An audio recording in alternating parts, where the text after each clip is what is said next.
नमस्कार दोस्तों, study with मस्ती चैनल पर आप सभी लोग का स्वागत है। और हम लोग देखेंगे दोस्तों ल्यूसेंट। देखिए दोस्तों, किसी भी परीक्षा से पहले रिवीजन बहुत ज़रूरी होता है। और जो लोग सब्जेक्ट को पढ़ करके अगर हर एक सब्जेक्ट का 10 से 15 पेज के अंतर्गत अगर उसका नोट्स बना लिए तब तो ठीक है, नहीं तो रिवीजन के लिए दोस्तों ल्यूसेंट एकदम बहुत अच्छी बुक है, ठीक है ना। ल्यूसेंट को गागर में सागर कहा जाता है। और किसी भी परीक्षा से पहले आप इसको मैंने एक बार रिवीजन, तो उससे फ़ायदा ये होता है दोस्तों कि 10-15 पेज में जो एक सब्जेक्ट को समेटा हुआ है, उससे आप सब्जेक्ट के जितने भी, देखिए कोई भी आदमी लिखने वाला या बताने वाला या पढ़ाने वाला छोटी चीज़ें भले ही छूट जाए लेकिन महत्वपूर्ण चीज़ें नहीं छूटेंगी। तो वही चीज़ इस ल्यूसेंट में भी होगा, ठीक है दोस्तों। तो हम लोग देखेंगे ल्यूसेंट के माध्यम से ज्योग्राफी, हिस्ट्री, पॉलिटी, ऐसे साइंस करके, ताकि इस समय आने वाले समय में बहुत परीक्षाएं भी हैं। और तो उस परीक्षाओं के दृष्टिकोण से दोस्तों आप सभी लोग अपना सब्जेक्ट के अनुसार जिसका जो वीक हो वो रिवीजन कर लें। और इसमें दोस्तों हम लोग लाइन बाय लाइन नहीं पढ़ेंगे, मैं आपको बताते चलूँगा कि कौन कौन चीज़ों पर ध्यान देना है, कैसे क्या क्या महत्वपूर्ण चीज़ें हैं। तो चलिए दोस्तों शुरू करते हैं। देखिए पहला लिखा है, Hecataeus is known as father of geography. चलिए ज्योग्राफी को पढ़ रहे हैं तो फादर को जान लेते हैं।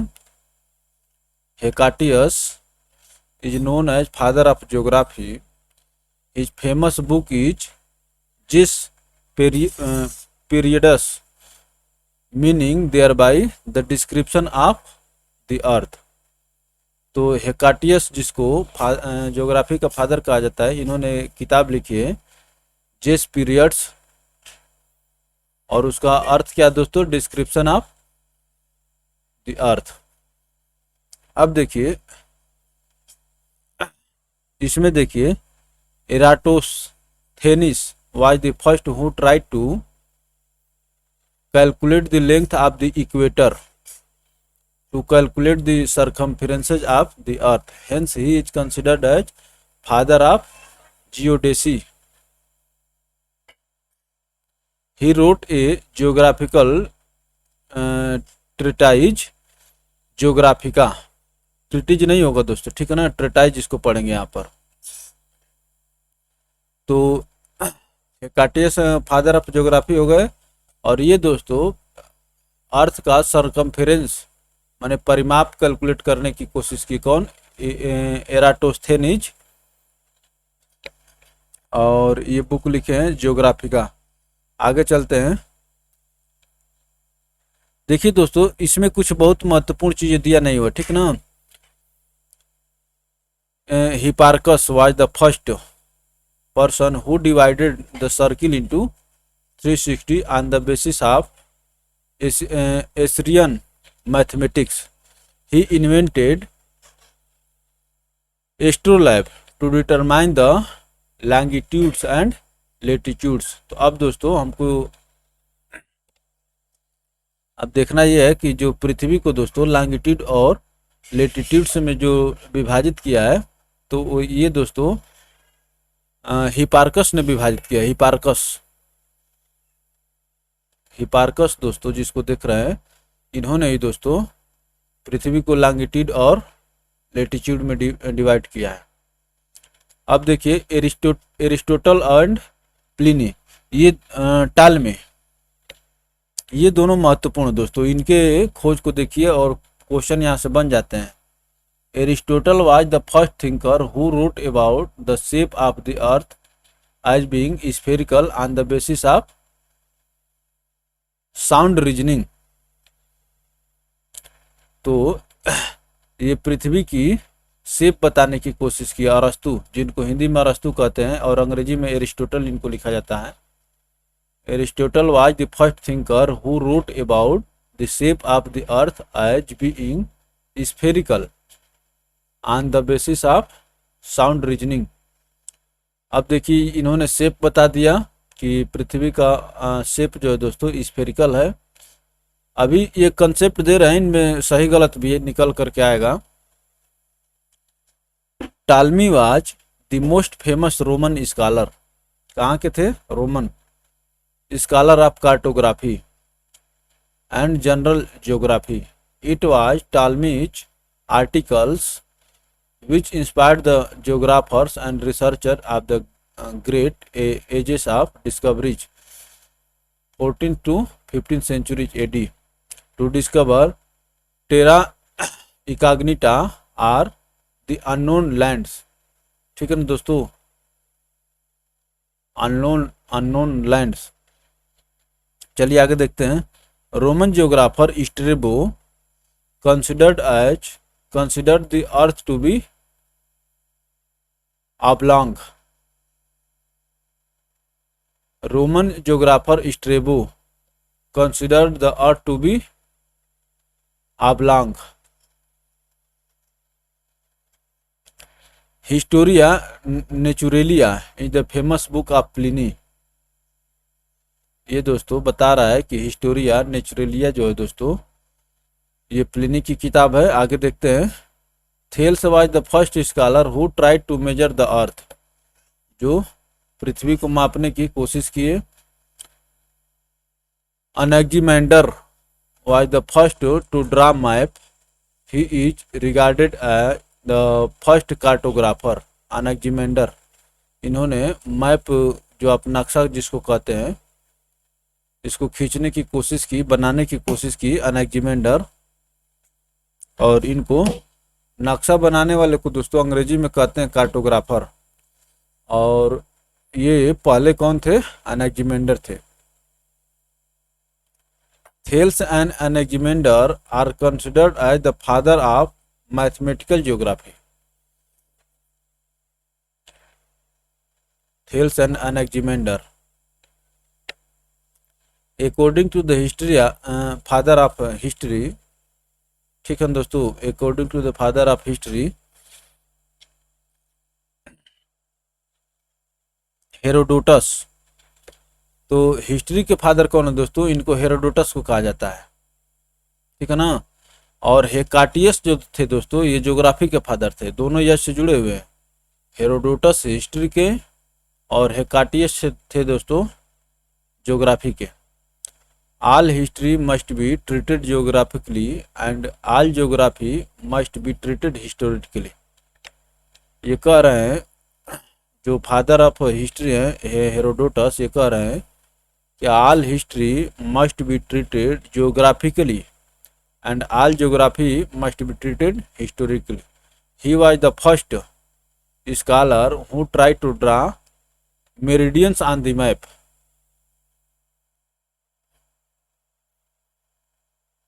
मेरिडियंस ऑन द मैप, जो आप देखते हैं प्राइम मेरिडियन, ये मेरिडियन वो मेरिडियन, तो ये हेरोडोटस ही थे जो पहली बार खींचने की कोशिश किए। ये थोड़ा सा बेसिक चीज़ें हैं दोस्तों, इनको देख लेते हैं, फिर बाद में जो महत्वपूर्ण चीज़ आएंगी और लेकिन इनको भी देखना जरूरी है, कंप्लीट देखा जाए।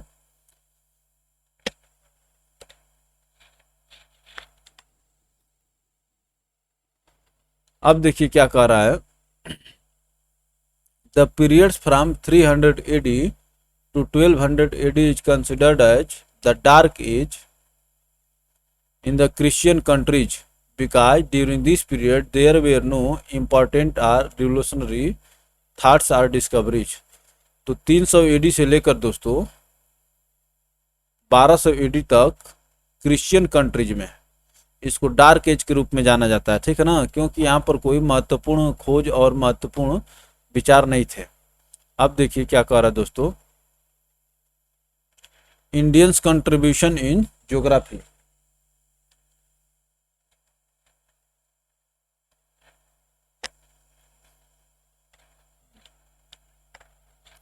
तो देखिए क्या कह रहा है दोस्तों कि इंडियंस के कंट्रीब्यूशंस क्या है। In the Rig Veda, oldest text in the world, there is description of stars. Although in Indian astrology started around 600 BC, the age of Buddha. Rig Veda also described the 5 seasons in India. 5 seasons. Rig Veda also described 5 seasons in India. तो ये बारे में बता रहा दोस्तों कि मैंने भारत के ज्योग्राफी का संबंध जो दोस्तों ऋग्वेदिक काल से है और पुराना है। The famous Indian geographer Aryabhata, born in 476 AD, 476 AD, told that Earth is a spherical body and calculated its circumference as 20,835 miles, which is very close to the present calculation of 24,901 miles. देखिए, तो ये बता रहा है कि जो आर्यभट्ट थे दोस्तों, ये पृथ्वी का सरकमफेरेंस कैलकुलेट किए थे, और आज जो कैलकुलेशन किया गया है इसमें बहुत ज़्यादा समानता है दोस्तों, ठीक है ना। Aryabhatiyam is his famous book, Aryabhatiyam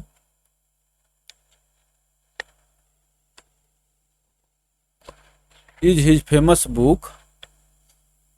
The Hindi term for geography, Bhugol, was used for the first time in his book सूर्य सिद्धांत। तो देखिए दोस्तों, क्या क्या पूछता है आपसे यहाँ से ये पूछता है कि सूर्य सिद्धांत के लेखक कौन है, ठीक है ना दोस्तों। तो आर्यभट्ट ही है, आर्यभट्ट ही है जिन्होंने पृथ्वी की सरकमफेरेंस पहली बार कैलकुलेट की थी। तो ये दोस्तों इंडिया का कंट्रीब्यूशन बता रहा है कि ज्योग्राफी में क्या इंडिया का कंट्रीब्यूशन है। चलिए आगे चलते हैं।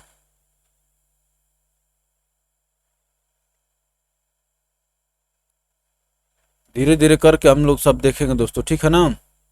तो आर्यभट्ट क्या लिखे हैं, सूर्य सिद्धांत, ये पूछता है दोस्तों, ठीक है ना, कि सूर्य सिद्धांत के लेखक कौन है। तो आर्यभट्ट है। अब चलिए, वराहमिहिर, ये इनका दिया है कार्यकाल 505 से 587। Was the most famous geographer of India after Aryabhata. Aryabhata के बाद जो दोस्तों ये सबसे फेमस थे, क्योंकि आर्यभट्ट का कार्यकाल जो था दोस्तों, ये आर्यभट्ट पैदा हुए थे 476 AD में। तो he gave information about the solar and lunar eclipse. तो सूर्य ग्रहण और चंद्र ग्रहण जो आप देखते हैं उसके बारे में वराहमिहिर बताए थे, ठीक है ना। He has discussed about 5 concept of Vashishtha,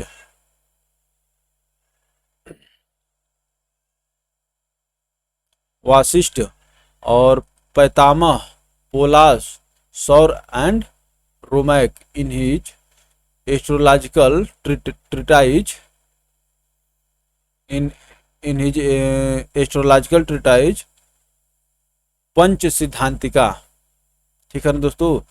तो पंच सिद्धांतिका के लेखक कौन हो गए, वराहमिहिर हो गए, ठीक है ना दोस्तों। पंच सिद्धांतिका के लेखक वराहमिहिर हो गए, और सूर्य सिद्धांत के लेखक कौन थे, आर्यभट्ट थे।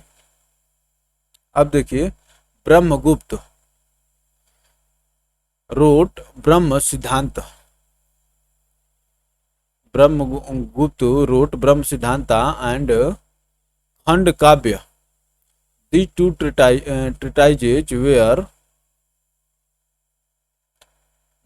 treatises were translated into Arabic during the reign of Khalif Harun al-Rashid in Baghdad.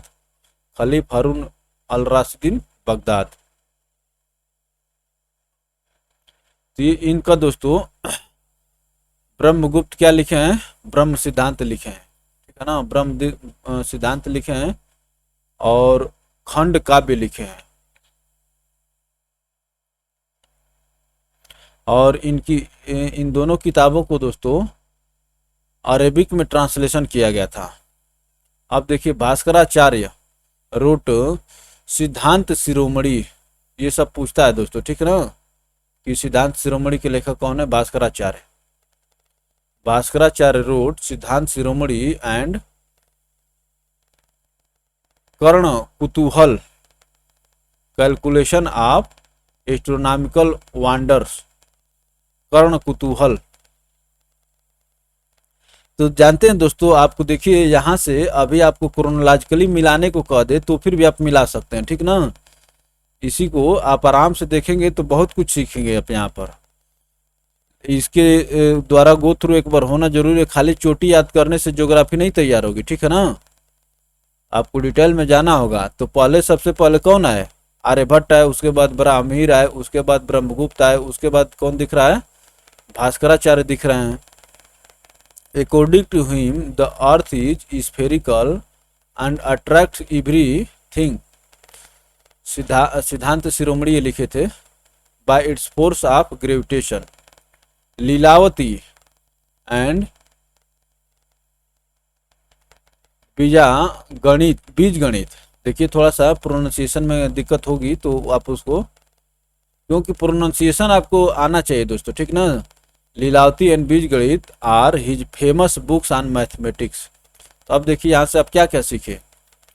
Bhaskaracharya जो लिखे हैं, सिद्धांत शिरोमणि लिखे हैं, लीलावती लिखे हैं और बीज गणित लिखे हैं। अब यह है कि अलजबरा कहता तो मान लेते, लेकिन है कि बीज गणित लिखा है, हिंदी की चीज़ को अंग्रेजी में लिखा है तो थोड़ा प्रोनाउंसिएशन में समस्या आती है। तो भास्कराचार्य दोस्तों सिद्धांत शिरोमणि और कर्ण कुतूहल, उसके बाद लीलावती और बीज गणित। और ये बताए थे दोस्तों कि पृथ्वी का जो आकार जो स्फेरिकल है और पृथ्वी अपने तरफ सभी चीज़ों किसे खींचती है, bye its force of gravitation. लेकिन ये सब चीज़ ये सिद्ध नहीं कर पाए, बाद में न्यूटन साहब आकर के सिद्ध कर दिए, बोले कि भैया हमने ग्रेविटेशन की खोज कर दिया। India has been described as Jambu Dvipa in Puranas.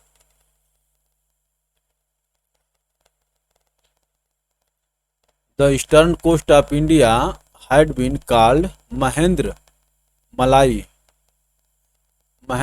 In ancient India. क्या कह रहा है, किस कोस्ट को, ईस्टर्न कोस्ट को। The eastern coast of India had been called Mahendra Malai in ancient India. The early Indian geographers held that the prime meridian passes through Ujjain.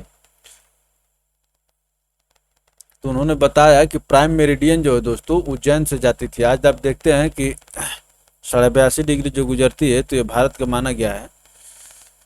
अब देखिए, the an educational institute Baitul Hikma was established under the patronage of Khalif Harun al-Rashid of Baghdad. Baitul Hikma। Arab geographer Al-Khwarizmi wrote a book named Sindh Hind। तो अल-ख्वारिज़मी का नाम आता है दोस्तों, यही कह रहा है। अरब geographer अल-ख्वारिज़मी wrote a book named Sindh Hind. Khalif al-Mamun got Talmud's treatise translated into Arabic with the title Almagest। ये बता रहे हैं कि खलीफ अल-ममून जो थे दोस्तों, ये जो टालमी की किताब थी उसको अरेबिक में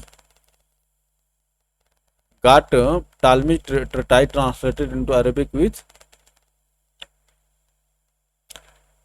Almagest। किताब अल ASCOL was first climatic atlas prepared by अल बल्खी। ये थोड़ा सा दोस्तों अभी आगे जब हम लोग ज्योग्राफी के मेन कंसेप्ट पर चलेंगे तो वहाँ पर आपको मिलेगा। अब देखिए अल-बरूनी बहुत चर्चित नाम है। Al-Biruni wrote his famous book Kitab al Hind geography of India in 1330 AD in the Arab world 1030 AD in the Arab world. The 11th century is termed as the period of Al-Biruni. ठीक है दोस्तों, ये मैं pronunciation इसको 1330 कर दिया तो एक मेरे स्टूडेंट हैं वो गलत कर रहे हैं कि भाई नहीं ठीक नहीं है। Al-Biruni wrote his famous book Kitab al Hind geography of India in 1030 AD. The Arab world 11th century is termed as the period of Al-Biruni. देख रहे हैं, उसके नाम पर उस पीरियड को कहा जाने लगा। The famous book of Al-Biruni, al Qanun al Masudi, al Qanun al Masudi was written in the same style as Ptolemy's Almagest. ठीक है ना दोस्तों, अल कानून अल मसूदी ये सब दोस्तों अरबी भाषा में लिखी गई हैं। तो ये अल-बरूनी की किताब है, ठीक है ना, al Qanun al Masudi. Arabs were the first to present a seasonal account of monsoons, seasonal account of monsoon. Marco Polo was a great trade traveler of the 13th century who traveled for the first time from Mediterranean to Pacific Ocean। तो मेडिटेरानियन से Pacific ocean में travel किया था दोस्तों।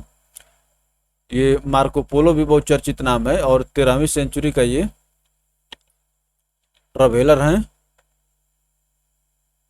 अब देखिए, इन 1497 a famous Portuguese traveller seller Vasco da gamma, देखिए 1498 में भारत आया था वो, ठीक ना। इन 1497 ए फेमस पोर्चुगीज ट्रेवलर, और कहाँ का रहने वाला था ये, पुर्तगाल का रहने वाला था। Vasco da Gama reach the Calicut port in India via Cape of Good Hope. Cape of Good Hope कहाँ पर है दोस्तों, केप ऑफ गुड होप जो है साउथ अफ्रीका का, जो आप देखते हैं एकदम साउथ वाला जोन है। Hope in the African continent in this way discovered a new sea route to India. तो एक नया समुद्री मार्ग की खोज किया वास्को डी गामा। अब देखिए, अब आ रहा है फेमस आ रहा है। Christopher Columbus a resident of Geneva, ठीक है ना, जिनेवा का रहने वाला था। डिस्कवर्ड अमेरिका, तो कोलंबस जो दोस्तों अमेरिका की खोज किया था। और वास्को डी गामा दोस्तों भारत चले आए। Which was at that time given the name of new world. The new world was named America after the name of Portuguese traveller Amerigo Vespucci. ठीक है दोस्तों, ये एक पुर्तगाली यात्री था, उसी के नाम, जो जिसका नाम था अमेरिगो वास्पुसी, उसी के नाम पर उस न्यू वर्ल्ड का नाम क्या रख दिया गया दोस्तों, अमेरिका रख दिया गया। Portuguese traveller Magellan went around the whole world in 1520 AD. देखिए, मैगेलन जो दोस्तों ये पहला व्यक्ति है जिसने पूरी दुनिया का चक्कर लगाया। Portuguese traveller Magellan went around the whole world in 1520 AD. तो ये रहा दोस्तों, यहाँ से चीज़ें निकल के आ रही हैं। तो कोलंबस जो अमेरिका की खोज किया था, वास्को डी गामा दोस्तों भारत चला आया। अब देखिए, the traveller seller of Holland Tasman discovered Tasmania and travelled New Zealand. तो तस्मान जो दोस्तों था ये न्यूजीलैंड और तस्मानिया की खोज किया है, ठीक ना, और ये हॉलैंड का निवासी था, ठीक है ना। अब और इधर देख रही कि मैक्सिमम ट्रेवलर जो दोस्तों पोर्चुगीज मिलेंगे उस समय। वास्को डी गामा भी पोर्चुगीज था, मैगेलन भी पोर्चुगीज था, और ये भी यूरोपियन ही था जो जिनेवा दिख रहा था कोलंबस। चलिए आगे चलते हैं। तो इसी तरह से देखते रहिए, धीरे धीरे धीरे धीरे हम लोग अब देखिए ज्योग्राफी के मेन कॉन्सेप्ट पर पहुंचने वाले हैं धीरे धीरे।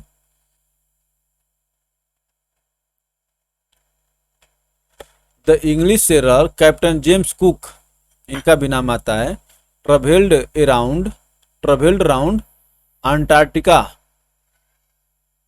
Between 1772 and 1775 and discovered the South Pole. तो कैप्टन जेम्स कुक जो दोस्तों साउथ पोल की खोज किए हैं। ही ऑल्सो डिस्कवर्ड द हवाई आइसलैंड, हवाई आइसलैंड। चलिए देखिए, famous discoveries invention of the renaissance. तो देखिए दोस्तों, रिनेसा का स्पेलिंग भी देख लीजिए, पूछ लेता है कई बार जब जिसमें आप अंग्रेजी आएगी। रिनेसेंस इसको लिखते हैं। RENAISS एजेंसी रिनेसेंस पीरियड आर, तो उस समय की क्या क्या खोज है दोस्तों? प्रिंटिंग प्रेस, ठीक है ना, 1470 एडी में। अबाउट सोलर सिस्टम, कापरनिकस की थ्योरी आप लोग पढ़ते हैं किसमें? ज्योग्राफी में और उसमें भौतिक विज्ञान में, फिजिक्स में। टेलीस्कोप की खोज किसने किया? गैलीलियो। कब किया है? 1609 एडी में। अब ये छोटी छोटी चीज़ें जब पूछी जाएंगी तो आपको ल्यूसेंट से क्या होगा कि आप सोचें कि ल्यूसेंट छोटी बुक है। ल्यूसेंट दोस्तों गागर में सागर है। अगर आप जीएस की स्टडी करते हैं तो ल्यूसेंट आपके दिमाग में हमेशा रहनी चाहिए। Works on astronomy, Kepler.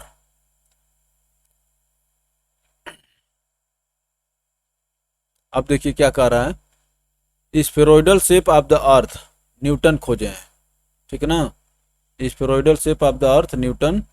अब देखिए, Varenius laid the foundation of dichotomy of the systematic geography and regional geography for first time. Varenius कहा भैया कि पूरी दुनिया को एक साथ मत अध्ययन करो, ठीक ना, dichotomy of systematic geography and regional geography for the first time. German geographer Alexander on Humboldt wrote his famous book Cosmos. He had played a great role in the development of cosmology.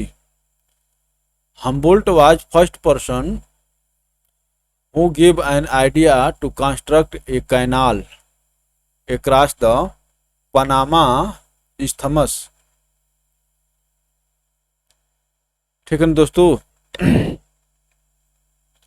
across the Panama Isthmus. Humboldt coined the term climatology and permafrost in geography. He was the first to depict the isotherm on the map.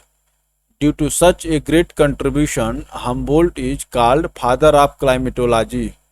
Humboldt is called father of climatology, father of modern geography and the father of vegetation geography. ये सब भैया बताया तो इसी के नाम पर इसको फादर सबका दिया गया।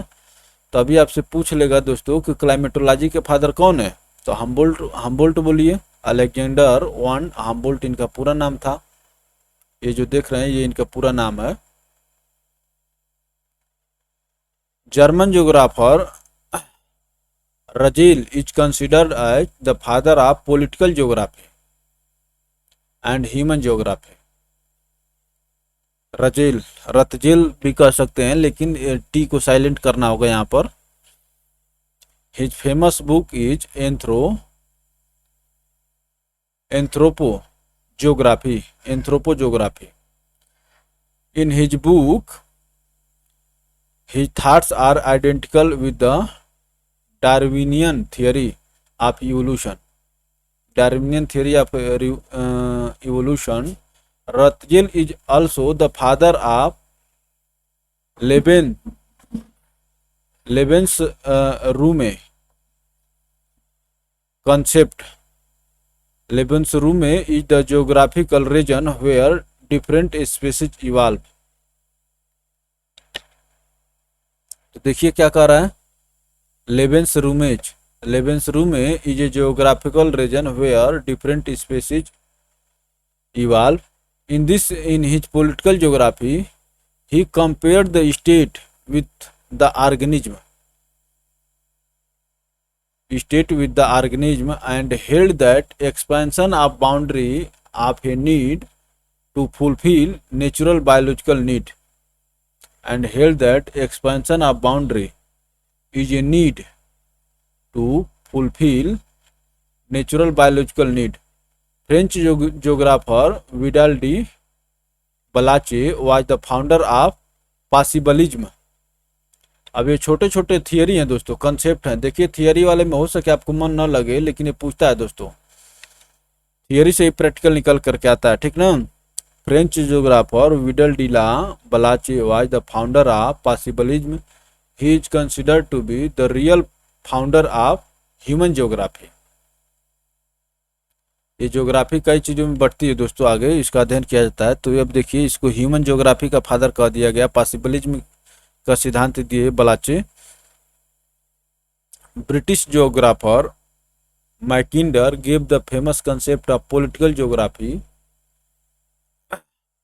The heartland theory. ठीक है ना दोस्तों, the heartland theory. In his famous book democratic ideals and reality, he told that one who reigns in the Eastern Europe will control the heartland.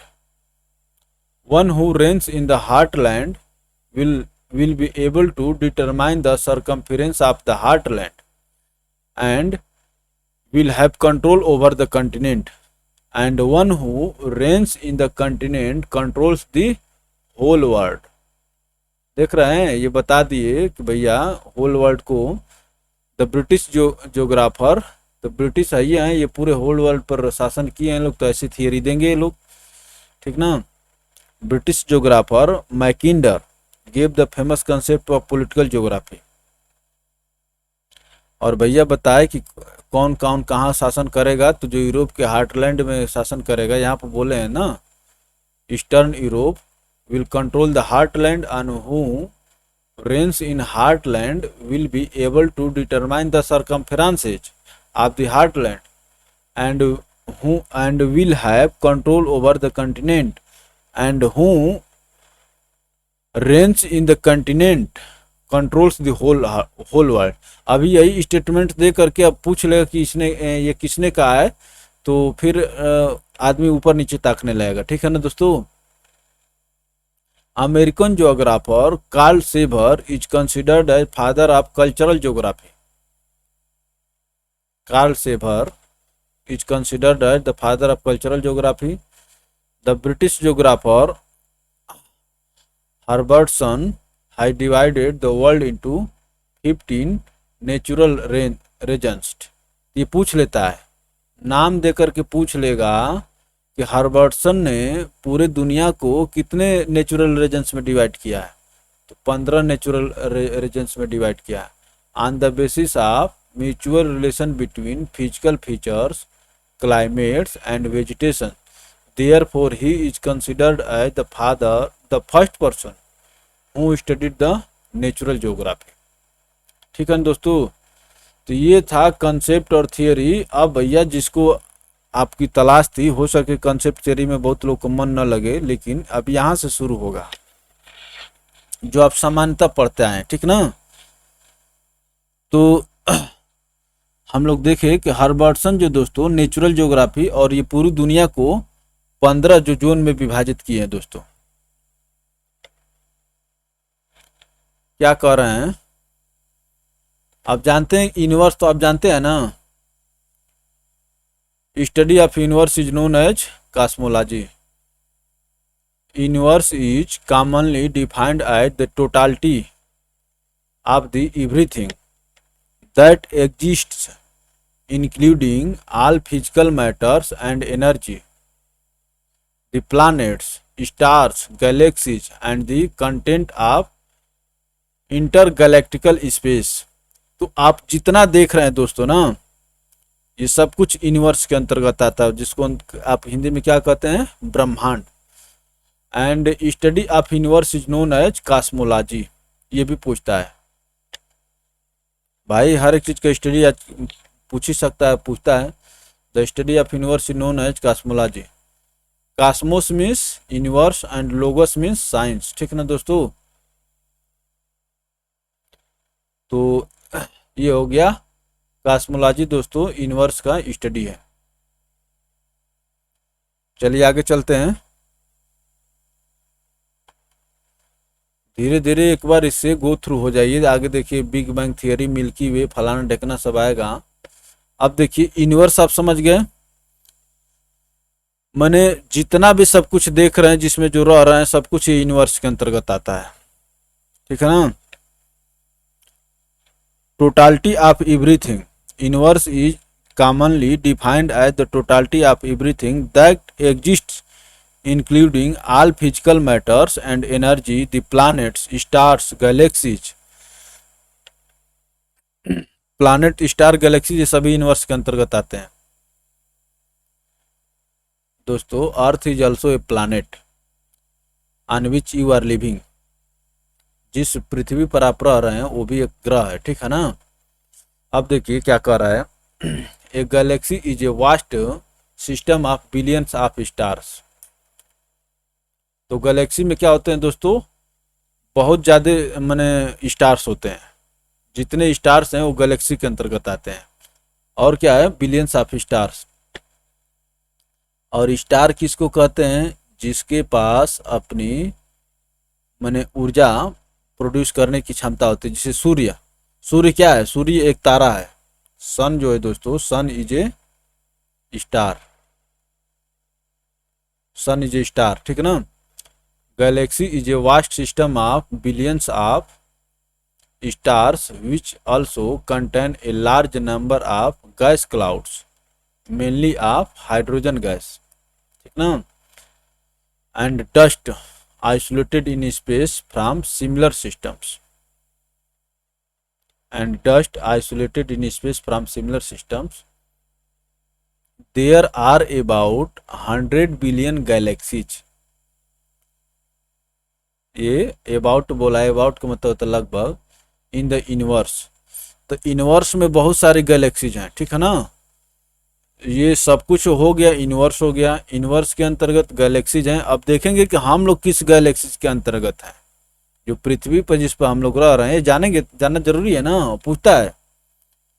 And each galaxy has N average 100 billion of stars. देखिए, so the total number of stars in the universe is 10 to the power 22 stars। तो चलिए, ये number याद रखने की जरूरत नहीं, ये कंसेप्ट समझिए। यूनिवर्स के अंतर्गत गैलेक्सी आ गया, गैलेक्सी के अंतर्गत क्या आ जाएगा बताइए, स्टार्स आ जाएंगे। There are about 100 billion galaxies in the universe, each galaxy has an on an average 100 billion stars. So the total number of stars in the, अब देखिए, the Milky Way galaxy is the home of the earth and our solar system. It is spiral in shape. तो हम लोग, जो पृथ्वी जिस Galaxy में पड़ती है दोस्तों, उसको क्या कहते हैं, मिल्की वे, दुग्ध मेखला। इसको हिंदी में दुग्ध मेखला कहते हैं, लेकिन अंग्रेजी में मिल्की वे कहते हैं। The Milky Way galaxy is the home of the earth and our solar system. इसी मिल्की वे के अंतर्गत हमारा जो सोलर सिस्टम, सूर्य उर्य हो गया, पृथ्वी और सभी ग्रह फ्रह देखते हैं जो आप। Milky Way Galaxy was formed 5 billion years after the big bang. अब देखिए बिग बैंग क्या होगा, कह रहा है कि मिल्की वे कब बनी, 5 billion years after the big bang. Latest known Galaxy is dwarf Galaxy. तो जो हाल साल में जानी गई गैलेक्सी वो ड्वार्फ गैलेक्सी है। According to the modern thoughts, universe can be classified into two parts, atmosphere and space. Origin of universe is explained by the Big Bang theory. Big Bang theory बताती है कि universe का निर्माण कैसे हुआ। Formulated and proposed by the Belgium astronomer and cosmologist Abe George Lemaitre। तो ये दोस्तों यही बताए हैं, अबे जॉर्ज लिमैत्रे बताए हैं, और ये बेल्जियम के रहने वाले हैं, कि इन गैलेक्सीज का निर्माण कैसे हुआ, और बिग बैंग थियरी दिए। अभी आपसे पूछ ले कि बिग बैंग थियरी कौन दिया है, क्या बताएंगे, बहुत लोग नहीं बता पाएंगे। जो खाली पर्वत चोटी और नदी पहाड़ रट रहे हैं उससे काम नहीं चलेगा। आपको टोटल अच्छे से स्कोर करने के लिए पूरा आना चाहिए। हो सके कि आपको अलग काम करे कि आप ये ना पूछे। तो क्या कह रहा है कि the origin of the universe is explained by the big bang theory formulated and proposed by the Belgium astronomer and cosmologist Abbe Georges Lemaitre. Andromeda is our nearest galaxy. कितनी महत्वपूर्ण बातें चल रही हैं भैया। हम लोग जिस गैलेक्सी में रहते हो वो मिल्की वे है, और मिल्की वे के नजदीक जो गैलेक्सी है वो कौन है? Andromeda. Andromeda is our nearest galaxy. अब देखिए बिग बैंग थियरी क्या कहती है, जिसको अबे जॉर्ज लिमैत्रे ने दिया था। अबे जॉर्ज लिमैत्रे बिग बैंग थियरी दी थी, और बिग बैंग थियरी में क्या कहा है? All the matters in the universe was originally a concentrated lump called primeval atom। तो ये सभी कुछ जो देख रहे हैं दोस्तों, ये पहले एक बड़े माने गोले के रूप में था। All the matters in the universe was originally a concentrated lump called primeval atom।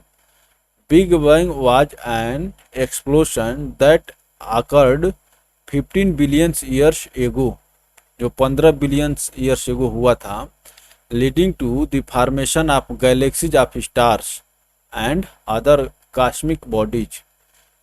तो बिग बैंग थियरी के बाद दोस्तों जो बिग बैंग हुआ, जो आज से लगभग 15 बिलियन ईयर्स एगो हुआ है, वो जब बिग बैंग हुआ उसके बाद दोस्तों गैलेक्सीज बनी, और अदर जो चीज़ें जो हैं स्टार्स और ये सब जो ग्रह व्रह देखते हैं आप लोग।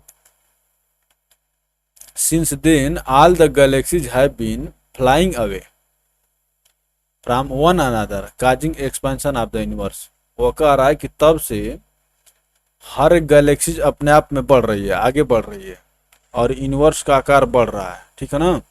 Since then all the galaxies have been flying away, एक दूसरे से दूर भाग रही हैं। फ्रॉम वन अनदर, ठीक ना, ईच अदर नहीं, दो के लिए ईच अदर और दो से ज़्यादा के लिए वन अनदर का प्रयोग किया जाता है। Causing expansion of the universe.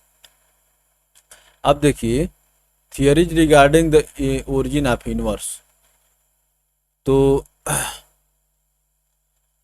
अबे जॉर्ज लिमैत्रे जो बेल्जियम के रहने वाले थे, इन्होंने बिग बैंग थियरी दिया और बताया कि इस यूनिवर्स का निर्माण कैसे हुआ।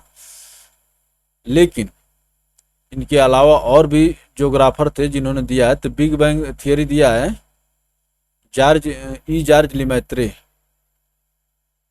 अबे जॉर्ज लिमैत्रे, ये ना अबे जॉर्ज लिमैत्रे, यहाँ पर ये दे दिया है और यहाँ पे ई दिया है। तो बिग बैंग थियरी किसने दिया है? E George Lemaitre. Steady state theory कौन दिया है? Thomas Gold and Hermann Bondi. Steady state theory Thomas Gold and Hermann Bondi. और pulsating universe theory doctor Allan Sandage, इन्होंने दिया है pulsating universe theory. Pulsating है दोस्तों, ठीक है ना, पुल सेटिंग यूनिवर्स थियरी। आगे जो है जब जो चीज़ पढ़ा वो चीज़ आएगा, वहाँ पर हम लोग की स्पीड बढ़ेगी दोस्तों, ठीक है ना। अब देखिए ये हिग्स बोसोन के बारे में बता रहे हैं, ठीक ना।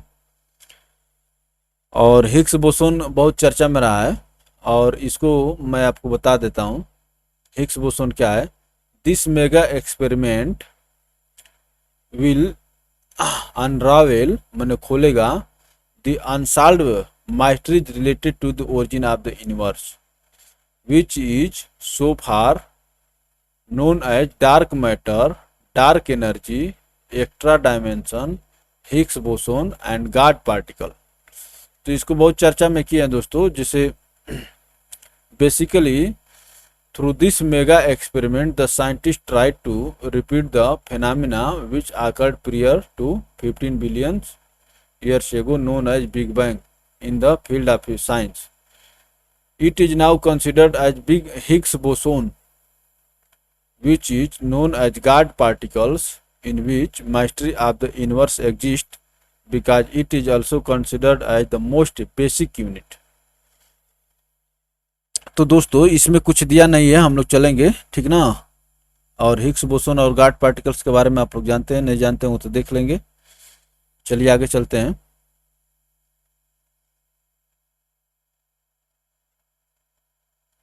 हम लोग को फटाफट रिवीजन करना है। अब देखिए हम लोग यूनिवर्स देख लिए, गैलेक्सीज देख लिए। अब वहाँ से क्या सीखे हैं? यूनिवर्स में सब कुछ आता है, ठीक ना, और यूनिवर्स में बहुत सारी गैलेक्सीज हैं, और हम लोग जो जिस गैलेक्सीज के अंतर्गत रहते हैं वो कौन सी गैलेक्सीज है? मिल्की वे। और मिल्की वे के सबसे नज़दीकी गैलेक्सी कौन है? एंड्रोमेडा। ठीक है ना दोस्तों, इसी मिल्की वे के अंतर्गत सूर्य है, पृथ्वी, चंद्रमा है, जो आप देख रहे हैं ये सब। अब देखिए स्टार क्या होता है। ठीक है ना दोस्तों, स्टार क्या होता है?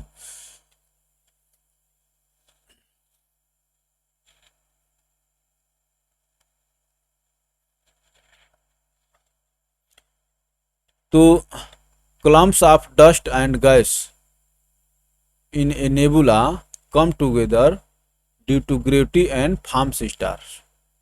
Clumps of dust and gas in a nebula comes together due to gravity and forms star. Stars are made of hot burning gases.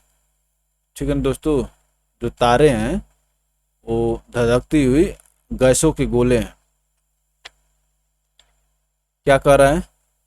They emit light of their own and are very large and very hot. तो वो दोस्तों प्रकाश उनमें उनका स्वयं का होता है। ठीक है ना, जैसे पृथ्वी एक स्टार के अंतर्गत नहीं आती है। क्यों नहीं आती है? क्योंकि इसके पास अपना प्रकाश नहीं, अपनी एनर्जी नहीं है। They emit light of their own and are very large and very hot, बहुत बड़े भी हैं और बहुत गर्म भी हैं।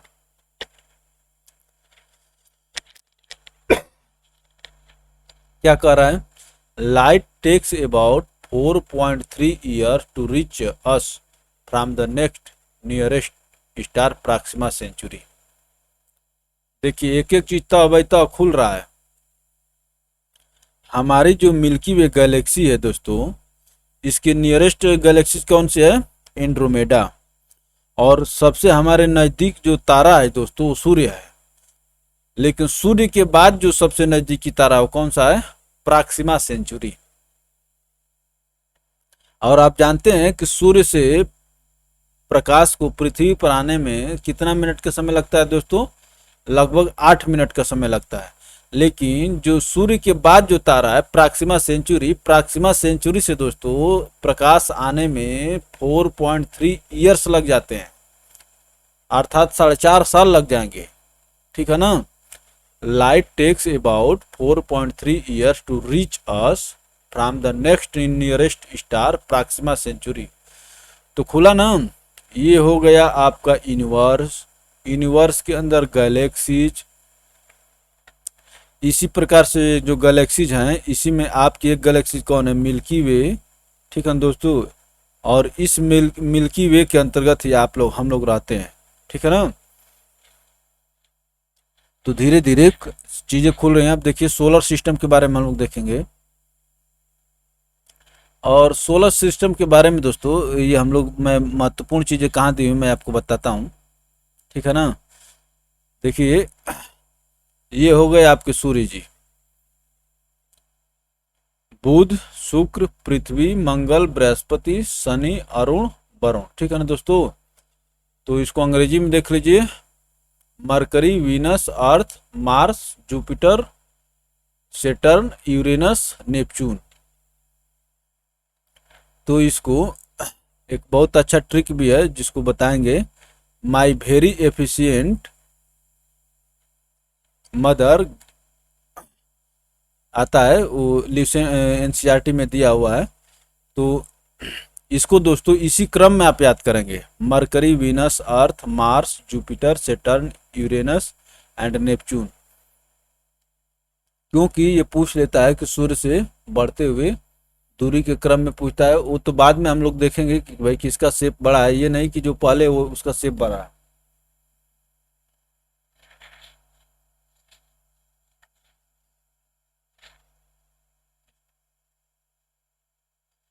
तो दोस्तों ये जो देख रहे हैं इनके घूमने का आकार दिया हो कि कौन किस प्रकार से घूमता है। ठीक है ना। ये देखिए ये सब तो मान ली कि इनका ये जो है पाथ है जिस पर ये सूर्य का चक्कर लगाते हैं। लेकिन ये देख रहे हैं सेटर्न को दिया है, तो आगे हम लोग देखेंगे कौन किस दिशा में घूमता है। चलिए यहाँ से हम लोग को यही देखना था। ठीक ना।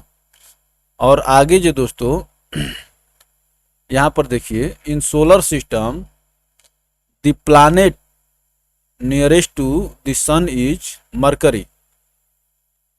ठीक है ना दोस्तों, सोलर सिस्टम में दोस्तों जो मरकरी है, जिसको आप लोग बुध कहते हैं, ये सबसे सूर्य के नजदीक है। And the planet farthest from the sun is Neptune, not Pluto. Pluto को दोस्तों अब इससे बाहर कर दिया गया। अब देखिए, 1 2 3 4 5 6 7 8 पहले 9 ग्रह माने जाते थे। ये प्लूटो जो था ना दोस्तों, ये ग्रहों का जो डिफिनीशन है, जो क्राइटेरिया है, उसको पालन नहीं करता था। इसीलिए इसको कहे भैया तुम इसको विजाति छाट दिया गया, भैया तुम इस माने वर्ग के नहीं हो, तुम जाओ दूसरे वर्ग में। The size of solar system has been estimated to about AU, astronomical unit. ठीक है ना दोस्तों, size of the solar system 10⁵ astronomical unit हो गया। The solar system is dominated by the sun which accounts for almost 99.9% of the matter in the whole solar system। भाई solar system सूर्य से ही माने main energy का source है, तो वही कह रहा है solar system is dominated by the sun which accounts for almost 99.9% of the matter in the whole solar system. यहाँ से चीज़ें महत्वपूर्ण निकल कर क्या रही हैं। The sun is also the source of all the energy in the solar system. आप खुद भी देखेंगे, सूर्य ही सभी प्रकार की ऊर्जा का स्रोत है। सूर्य से पौधे अपना भोजन बनाते हैं हम लोग, और फिर पौधे हम लोग को अनाज देते हैं, पशुओं को चारा देते हैं। अब देखिए क्या कह रहा है, Pluto is a dwarf planet. ये जो प्लूटो को कह रहा था कि प्लूटो नहीं है, तो वही कह रहा है कि प्लूटो कैसा है, ड्वार्फ प्लानेट है, बौना ग्रह है। अब देखिए क्या कर रहा है कि Mercury, Venus, Earth, Mars are called terrestrial planet and Jupiter, comma Saturn, Uranus and Neptune are called gaseous planet.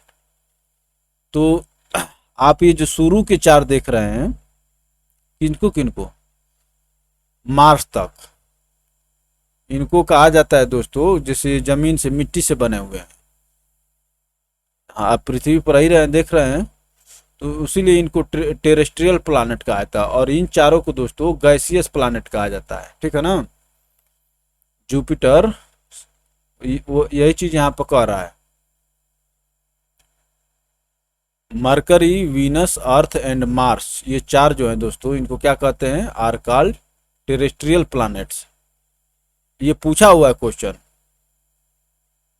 Jupiter, Saturn, Uranus and Neptune are called gaseous planet. तो ये गैस के बने हुए हैं, ये गैस के गोले हैं, ऐसा नहीं कि आप उस पर पहुंच जाएंगे। Members of the solar system, अब एक एक के बारे में बताएगा दोस्तों। चलिए हम लोग देख लेते हैं कि इसके बारे में कितना देखना है। तो sun is the centre of the solar system. Sun is at the center of the solar system. The size is 13 lakh times as that of the earth। आप देख रहे हैं 13 लाख गुना बड़ा है सूर्य पृथ्वी के। अब इसीलिए कहा जा रहा था कि ये बहुत बड़ी बड़ी बॉडी है। आप ये मत समझिए कि सूर्य बहुत तो इतना आपसे दूर है कि छोटा दिखाई देता है। ये पृथ्वी से 13 लाख गुना बड़ा है। Its size is 13 lakh times as that of the earth। It is the nearest star to the earth। ये हम लोग देखते हैं। It is an ultimate source of energy for life on earth। Its diameter is 14 lakh kilometre. हमारी पृथ्वी की diameter जो दोस्तों 1000 में सिमट जाती है, जबकि सूर्य का डायमीटर जो है 14 लाख किलोमीटर है। It is composed of 70% hydrogen. अब देखिए, it is composed of 71% hydrogen, helium and other gases. तो सूर्य जो है दोस्तों मुख्य रूप से हाइड्रोजन और हीलियम गैसेस से मिलकर के बना है। और 2.5% में अदर गैसेज हैं। अब देखिए, hydrogen and helium are the main gases present in the sun, ये हम लोग देख चुके हैं, मैं आपको बता ही दिया हूँ ना। अब देखिए, within the sun hydrogen is converted to helium due to nuclear fusion. सूर्य में क्या होता है दोस्तों, देखिए 2 प्रकार की क्रिया होती है, नाभिकीय संलयन और नाभिकीय विखंडन। तो नाभिकीय विखंडन अगर होता है तो चीजें तो दूर हो जाती हैं, जैसे हाइड्रोजन बम में होता है। हाइड्रोजन बम और परमाणु बम में क्या अंतर है? हाइड्रोजन बम में दोस्तों, पहले परमाणु बम में देखते हैं।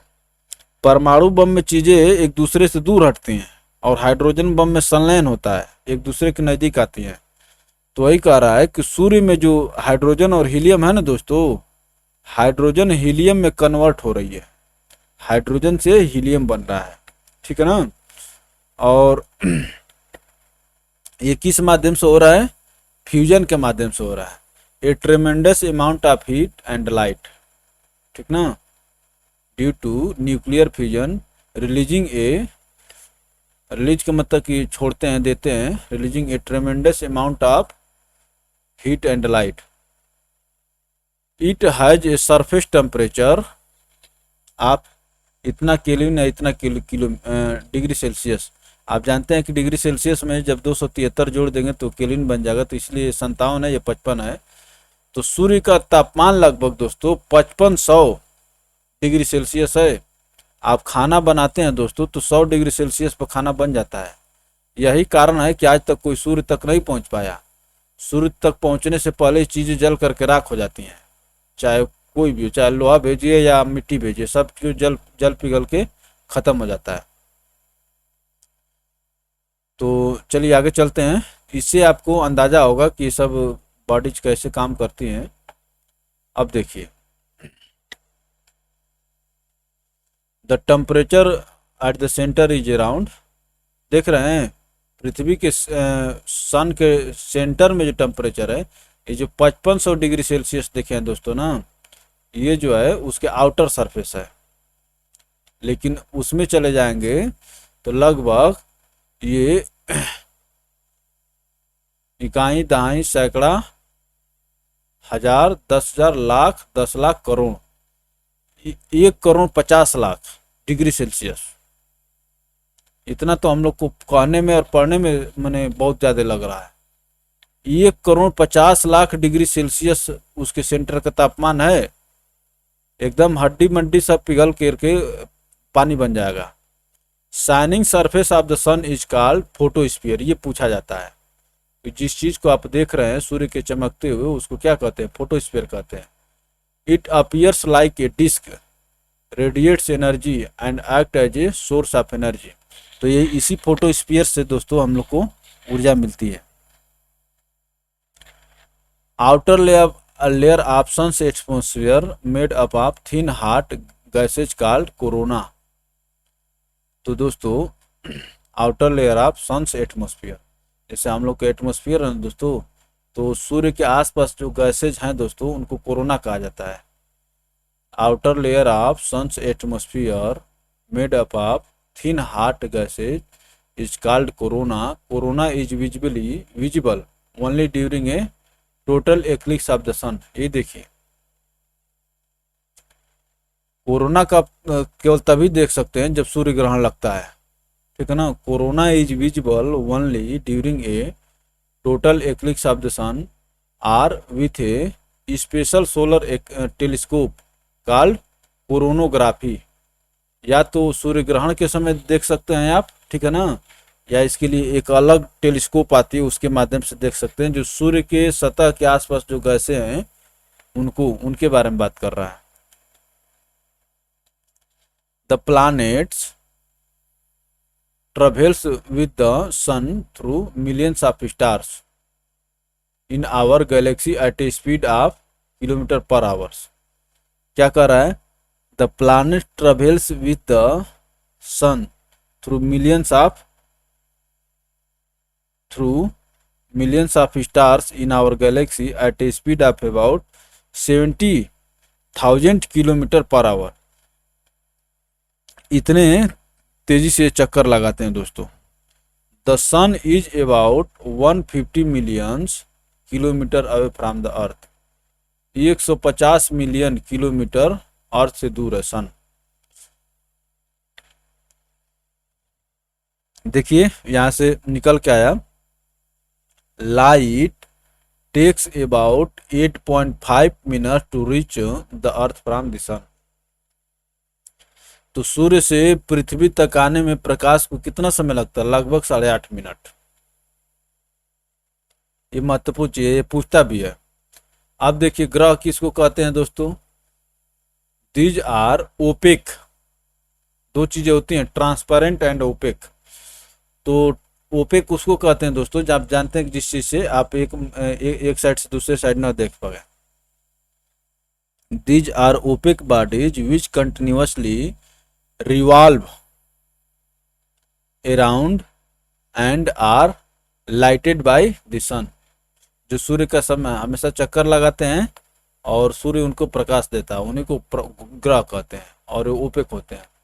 There are 8 planets in our solar system. The ninth planet has been recently discovered by NASA named कार्ला। नौवां ग्रह जो अभी नासा के द्वारा खोजा गया है कार्ला। प्लूटो को तो दोस्तों बाहर कर दिया, कहा गया कि भैया तू जो है इस ग्रुप के नियम को पालन नहीं कर रहा है, इसलिए तू इससे बाहर हो जा। और कार्ला को नासा अभी हाल ही में खोजा है, कह रहा है, नासा ने बोला है कि कार्ला जो है ग्रहों के नियम का पालन कर रहा है। The sequence of planets according to their distance from the sun is, वही देखिए यहाँ से प्रश्न पूछता है, सूर्य से दूरी के बढ़ते हुए क्रम में Mercury, Venus, Earth, Mars, Jupiter, Saturn, Uranus, Neptune, ये 8 हैं दोस्तों। The sequence of planets according to their size, ये भी पूछता है। आप जानते हैं कि सबसे बड़ा जो है दोस्तों कौन है? बृहस्पति है। बृहस्पति का आकार सबसे बड़ा होता है। तो कह रहा है in descending order that is from big to small, सबसे बड़ा कौन है? जुपिटर है, उसके बाद शनि है, उसके बाद यूरेनस है, उसके बाद नेपच्यून है, उसके बाद अर्थ है। तो इसको भी आप मार्क कर लीजिए, ठीक ना। सबसे छोटा कौन है दोस्तों? मरकरी है। अरे वही मरकरी जिसको आप बुध कहते हैं। बुध सूर्य के सबसे नजदीक है और छोटा भी है। और जो बृहस्पति आपका 5वें नंबर पर आता है सूर्य से क्रम के, वो सबसे बड़ा है। The Jupiter is the biggest and Mercury is the smallest planet of our the solar system. Jupiter biggest हो गया और मरकरी जो हो गया दोस्तों स्मॉलेस्ट हो गया। अब देखिए क्लासिफिकेशन ऑफ प्लैनेट्स, इनका वर्गीकरण किया जाएगा। 8 planets have been divided into 2 groups. कौन कौन से ग्रुप में? All the planets of a particular group have some common features. Terrestrial planets are rocky planets and Jovian planets are gaseous planets. तो हम आपको बताए थे कि इनको 2 भागों में बांट दिया जाता ग्रहों को। टेरेस्ट्रियल प्लैनेट्स अर्थात ठोस चीज़ों से, मिट्टी से बने हुए ग्रह, और गैसियस प्लैनेट्स जिनको जोवियन प्लैनेट्स भी कहते हैं, gas giants are the 2 groups of the planets. 4 planets nearest to the sun, Mercury, Venus, Earth and Mars are called terrestrial planets because their structure is similar to the Earth. ठीक है दोस्तों। And other 4 are called Jovian planets. Jupiter, Saturn, Uranus and Neptune are called Jovian planets. अब देखिए दोस्तों, अब जो है proper geography में आप घुसे हैं, ठीक ना। केवल मैंने माउंटेन, रिवर रट करके आप ज्योग्राफी को नहीं स्टडी कर पाएंगे। Planets are classified into 2 groups. ग्रहों को 2 ग्रुप में बांटा गया है, inner and outer planets. These are separated by asteroids belt. ये एस्टेरॉइड क्या है इसको आप याद रखेंगे, अभी मैं बताता हूं। एस्टेरॉइड जो होता है दोस्तों, गैस और मिट्टी के धूल के कण होते हैं, ठीक है ना। तो वही कह रहा है कि इनर और आउटर प्लैनेट में एक तो विभाजन उस पर हो गया कि टेरेस्ट्रियल और गैसियस, उसके बाद inner and outer planets. Inner planets के अंदर कौन कौन आते हैं? Mercury, Venus, Earth and Mars. ये जो टेरेस्ट्रियल थे वही इनर प्लैनेट्स हो गए। जुपिटर, सेटर्न, यूरेनस, नेपच्यून ये आउटर प्लैनेट्स हो गए। They are nearer to the sun, they are far away from the sun, they are made up of dense metallic minerals. जो नज़दीक है दोस्तों वो मेटेलिक मिनरल से बने हैं, और जो दूर हैं they are made up of hot gases, mainly hydrogen and helium. यही हाइड्रोजन और हीलियम सूर्य में भी है दोस्तों, यही हाइड्रोजन और हीलियम सूर्य में भी है। अब देखिए, they move faster and have A shorter period of revolution. जो नज़दीक है दोस्तों वो तेज घूमते हैं और उनको घूमने में कम समय लगता है। They move rather slowly and have a longer period of revolution. They have thin rocky crust. They are all gaseous bodies. They have a mantle rich in iron and magnesium. Mantle तो जो दोस्तों inner वाले हैं उनमें iron और magnesium पाता है, और ये तो आउटर वाले तो देख रहे हैं कि गैस से बने ही हैं, और मेनली किससे बना है? हाइड्रोजन और हीलियम से बना है, और हाइड्रोजन और हीलियम से मिलकर सूर्य भी बना है। They have a core of molten metals. Molten मैंने क्या होता है? पिघले हुए। They have a ring system around them. तो जब गैस के बने हैं दोस्तों तो गैस के छल्ले ही बन सकते हैं। अब गैस दूर दूर आकर के तो एक सटेगी नहीं दोस्तों, लेकिन जो है टेरेस्ट्रियल वाले हैं वो अपने में एक दूसरे सटे हुए हैं। दे हैव थिन एटमोस्फियर, और ये स्पेस छोड़ने का मतलब कि इनके पास एटमोस्फियर है ये नहीं है।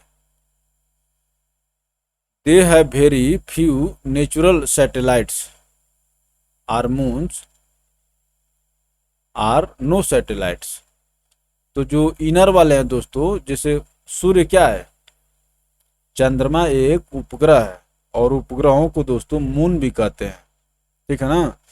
जैसे चंद्रमा जो है पृथ्वी का मून है ना, उसी आधार पर अदर ग्रहों के उपग्रह को भी मून कहा जाता है। They have a large number of natural satellites. तो जो गैसियस वाले हैं दोस्तों उनके पास ज्यादा मून्स हैं, ठीक है ना। अब ये क्या कह रहा है कि they have very few natural satellites or moons no satellites. बहुत ऐसे हैं जिनके पास कोई भी मून नहीं है। तो जो विभाजित किया गया था मैं आपको बताया था, तो उसके बारे में कह रहा है। चलिए आगे चलते हैं दोस्तों। बहुत समय से मांग आ रही थी कि ज्योग्राफी को कंप्लीट कराइए। देखिए दोस्तों, कम समय में ज्योग्राफी को रिवीजन करने के लिए ये बहुत बेस्ट टेक्निक है, और लिसेंट को कम मत समझ के चलिए। किसी भी एग्जाम की तैयारी कर रहे हैं लिसेंट पूरे दिमाग में रहना चाहिए। ये क्या होता है दोस्तों कि 10-15 पन्ने में आपके पूरे सब्जेक्ट से जितने भी महत्वपूर्ण चीज़ें हैं उनको रिवाइज करा देता है। तो दोस्तों यहाँ पर देख रहे हैं कि some notable facts about various planets and satellites दिया हुआ है। तो हम लोग दोस्तों अब वीडियो लगभग 1 घंटे की हो गई है, और हम लोग देखे कंसेप्ट और सारी चीज़ें। तो यहाँ से दोस्तों हम लोग अब यहाँ पर देख रहे हैं कि मरकरी, वीनस, अर्थ, ये सब चीज़ के बारे में धीरे धीरे दिया हुआ है। तो इनको हम लोग दूसरे वीडियो में देखेंगे दोस्तों। चलिए आज के लिए इतना ही, धन्यवाद। वीडियो अच्छा लगे तो लाइक करके शेयर करें ताकि आपके दूसरे मित्र तक भी पहुंचे, और चैनल को सब्सक्राइब करके घंटी के आइकन को प्रेस कर लीजिए ताकि आपको हर एक वीडियो को नोटिफिकेशन मिलता रहे। चलिए अब हम लोग मिलते हैं दोस्तों अगली वीडियो में, तब तक के लिए आप सभी को पुनः धन्यवाद।